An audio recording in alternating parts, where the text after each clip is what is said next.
कोई नहीं रोक सकता मुझे, ना ही आपका छल तो ना ही आपको भयभीत करने का प्रयास।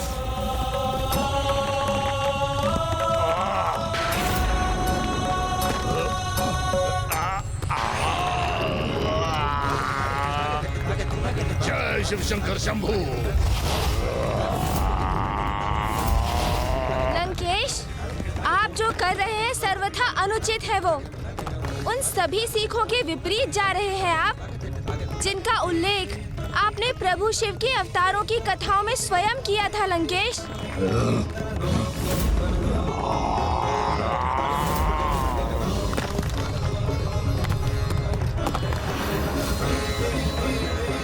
पृथ्वी पर महासंकट छा रहा है। यदि पृथ्वी को विभाजित करने वाली ये दोनों रेखाएं आपस में मिल गई तो पृथ्वी दो भागों में विभाजित हो जाएगी। ऐसा कदापि नहीं होना चाहिए। हमें इसे कैसे भी रोकना होगा। रुक जाइए लंकेश, आप अपने साथ संपूर्ण पृथ्वी का विनाश करने जा रहे हैं। मुझे इसकी कोई चिंता नहीं।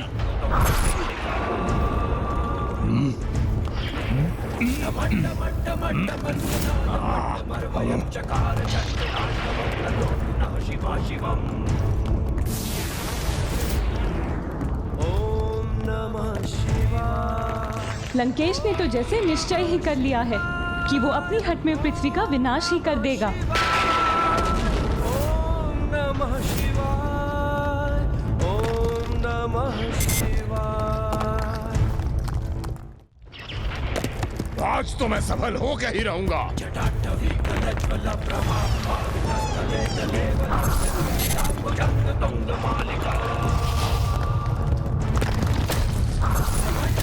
लंकेश, अब मैं आपको अंतिम चेतावनी दे रहा हूँ, रुक जाइए। नहीं गौरी पुत्र, आपने छल किया है मुझसे और अब आपकी अथवा किसी की भी चेतावनी का कोई प्रभाव नहीं होगा मुझ पे।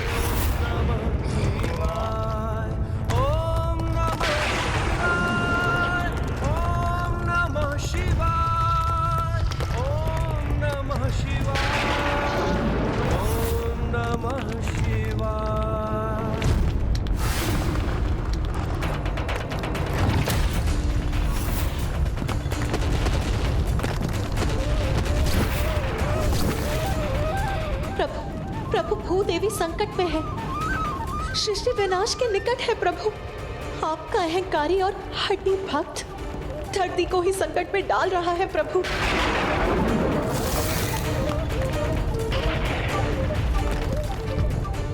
अनेकों चेतावनी दे चुका हूँ मैं आपको दशानन, किंतु अब मैं आपके रुकने की और प्रतीक्षा कदापि नहीं करूँगा। आपको आपकी इस उद्दंडता का उचित दंड दूंगा मैं।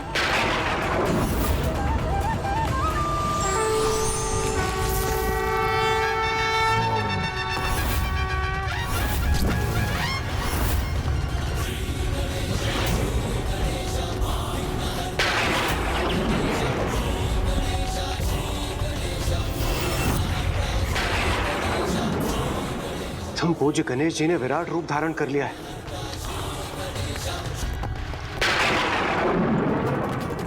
किंतु सृष्टि तो एक अत्यंत ही विकट संकट की ओर बढ़ रही है। लंकेश, रावण ने कितनी अनिष्टकारी परिस्थिति उत्पन्न कर दी है और अभी भी वो रोकने के लिए तैयार नहीं है।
आज मुझे कोई नहीं रोक सकता, आप भी नहीं गौरी पुत्र।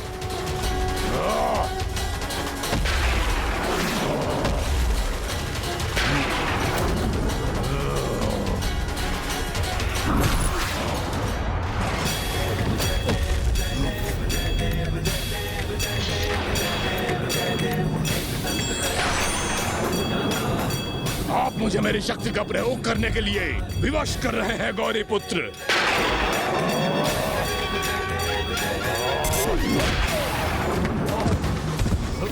लंकेश, आपने मुझे प्रभु महादेव के 16 अवतारों की कथा सुनाकर उनके द्वारा नियत उत्तम जीवन के 16 सूत्रों को उजागर किया, किंतु स्वयं उनका पालन नहीं किया, अन्यथा आपकी ऐसी दुर्दशा नहीं होती। प्रथम कथा प्रभु पिपलाद की थी, जिन्होंने जगत को सीख दी। अपनी शक्ति के सदुपयोग के प्रति सभी को सदैव सजग रहना चाहिए, कभी उस शक्ति पर अहंकार नहीं करना चाहिए। किंतु प्रभु पिपलाद की सीख के विपरीत आपने अपनी शक्ति का अनियंत्रित प्रयोग कर महादेव के आत्मलिंग को यहाँ से विस्थापित करने की चेष्टा की, जबकि वो स्वयं प्रभु की इच्छा से ही यहाँ स्थापित हुए हैं। फिर प्रभु नंदेश्वर की कथा से ये सीख प्राप्त हुई, प्रभु की भक्ति को हृदय में धारण कर बढ़ने से किसी भी कार्य में सफलता प्राप्त हो सकती है।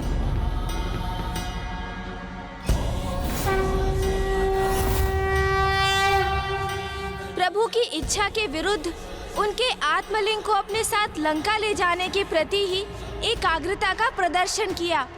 प्रभु के तीसरे अवतार थे प्रभु भैरव, जिन्होंने ये स्पष्ट किया कि अपार शक्ति का उपयोग महान कर्तव्यों के निर्वाह के लिए ही होना चाहिए, किंतु आपका एकमात्र उद्देश्य तो स्वयं को सुरक्षित रखने हेतु प्रभु महादेव को लंका में स्थित करना ही था।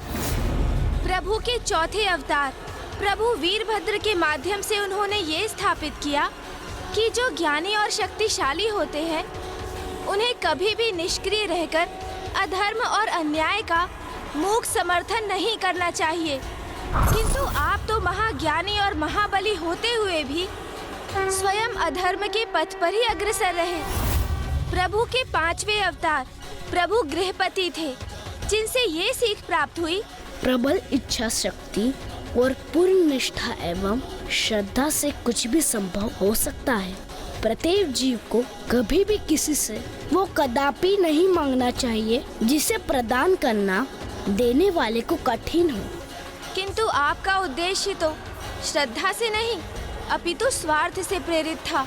यदि निश्चल भक्ति से प्रभु की आराधना करते तो आपको स्वतः ही भोलेनाथ का सानिध्य प्राप्त होता और स्वयं को सुरक्षित रखने हेतु और आपको प्रभु के आत्मलिंग की आवश्यकता ही ना होती।